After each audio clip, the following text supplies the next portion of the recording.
Pihak kepolisian mengamankan 2 orang pemuda warga desa Air Kuning, Kecamatan Jembrana, Bali saat Hari Suci Nyepi tahun Saka 1946, Senin 11 Maret.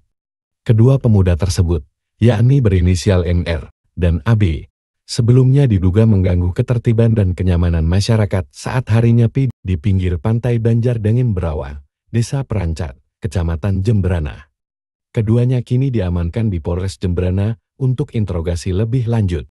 Kasat Reskrim Polres Jembrana AKP Agus Riwayanto Diputra membenarkan kejadian itu. Saat ini kedua pemuda masih diamankan di Mapolres Jembrana.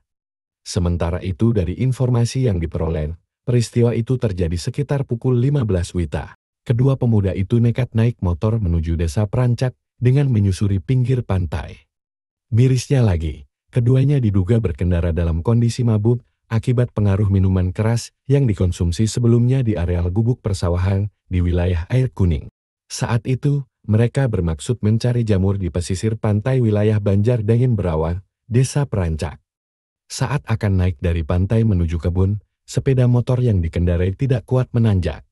Saat mereka berusaha naik dengan menarik gas lebih keras, suara knalpot brong dari motor didengar warga. Merasa terganggu, warga keluar lalu terjadi kesalahpahaman dengan kedua terlapor.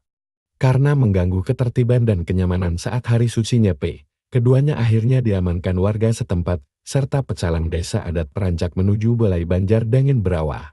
Selanjutnya, mereka digiring menuju Polres Jembrana untuk penanganan lebih lanjut.